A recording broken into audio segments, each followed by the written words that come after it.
निजामुद्दीन औलिया की जीवनी और उनका इतिहास क्या कहता है। उससे पहले हमारे चैनल को सब्सक्राइब कर लीजिए और बेल आइकन को दबा दीजिए, जिससे कि आपको नोटिफिकेशन मिल जाएगा। हिंदुस्तान के दिल्ली शहर में कई पीरों, फकीरों और मजहबी आलमी की आमद हुई, जिन्होंने हिंदुस्तान के लोगों को खुदा की इबादत के साथ साथ नेकी और आपसी रवादारी बनाए रखने की शिक्षा दी। यही वजह है कि दिल्ली में कई ऐसे ही रूहानी शख्सियतों की मजार और दरगाहें हैं, जहाँ सैकड़ों अक्लमंद लोग हर रोज हाजिरी देने जाते हैं। दिल्ली में दूसरे मुजाहिद से ताल्लुक रखने वाली भी कई ऐसी हस्तियां मौजूद हैं, जिनके लिए लोगों के दिलों में सदियों से एहतराम और मोहब्बत बरकरार है और आगे भी रहेगी। ऐसा ही एक मुकद्दस मुकाम है हजरत निजामुद्दीन औलिया की दरगाह। यहाँ हाजिरी देने के लिए रोज सैकड़ों की तादाद में बाबा के मुरीद आते हैं, जिनमें से ज्यादातर दिल्ली के बाहर के होते हैं। बाबा के मुरीदों में न सिर्फ हिंदुस्तान के बल्कि विदेशों में रहने वाले हजारों लोग भी शामिल होते हैं। हजरत निजामुद्दीन औलिया का पूरा नाम हजरत ख्वाजा सैयद मोहम्मद निजामुद्दीन औलिया है। इनकी पैदाइश कब हुई और इसके बारे में लोगों की राय एक जैसी नहीं है। ऐसा कहा जाता है कि निजामुद्दीन औलिया का जन्म 19 अक्टूबर सन 1238 को बदायूं में हुआ, जबकि कुछ लोग कहते हैं कि उनका जन्म सन 1233 में हुआ। कुछ कहते हैं कि 1236 को हुआ। इनके पिता का नाम हजरत सैयद अहमद बुखारी था। कहा जाता है कि उन्होंने अपने जन्म के तुरंत बाद इस्लामिक कलमा पढ़ा था। उनकी माता का नाम बीबी जुलेखा था, जो एक पाक औरत थी और अपना सारा वक्त खुदा की इबादत में लगाती थी। बीबी जुलेखा बदायूं के ख्वाजा और बुखारी की पुत्री थी। सुल्तान शमशुद्दीन अल्तमश के दौर में इनके बुजुर्ग बुखारी से हिंदुस्तान आ गए। लाहौर में कुछ समय ठहरने के बाद बदायूं आ गए और सदा के लिए यहीं बस गए। उस दौर में बदायूं को मदीनात उल औलिया कहा गया था और ये इस्लामी शिक्षा हासिल करने का एक अहम स्थान बन चुका था। यही नहीं, सूफी और संतों के लिए भी ये स्थान खास अहमियत रखता था। निजामुद्दीन औलिया जब सिर्फ 5 वर्ष के हुए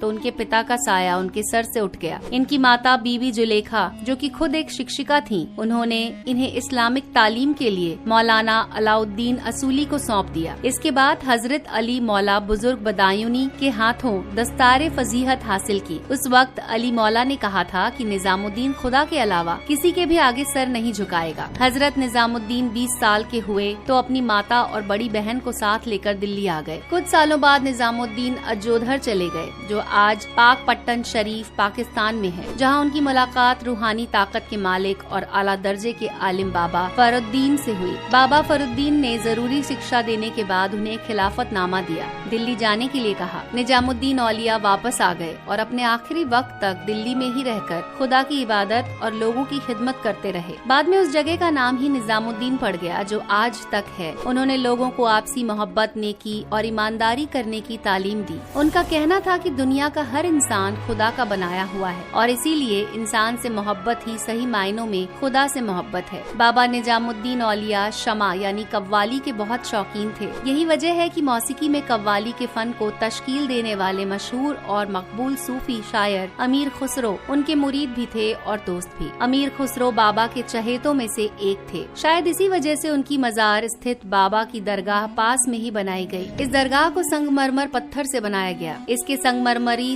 गुम्बद पर काले रंग की लकीरें हैं। मकबरा चारों मेहराबों से घिरा है, जो झिलमिलाती चादरों से ढका रहता है। ये इस्लामिक वास्तुकला का एक उदाहरण है। हजरत निजामुद्दीन औलिया अपने पूरे जीवन काल में सिर्फ मानव प्रेम को ही प्रचार करते रहे। उन्होंने लोगों को संसारिक बंधनों से मुक्त होने की शिक्षा दी। उनके शिष्यों में सभी वर्ग एवं क्षेत्र के लोग शामिल थे। इनकी मृत्यु 3 अप्रैल 1325 को इनकी ही दरगाह निजामुद्दीन दरगाह, जो दिल्ली में स्थित है, वहीं हुई थी। हजरत निजामुद्दीन औलिया के निधन के बाद पूरा जनमानस शोक संतप्त हो गया। आज भले ही निजामुद्दीन औलिया हमारे बीच नहीं है, लेकिन उनके द्वारा दिए गए उपदेश, मानव के प्रति प्रेम और सेवा भावना, इन कारणों की वजह से उन्हें महबूबे इलाही का दर्जा देते हैं। आज भी वो लोगों के बीच सुल्तान उल औलिया के रूप में प्रसिद्ध हैं। ऐसे ही और वीडियोस के लिए जुड़े रहें हमारे चैनल के साथ।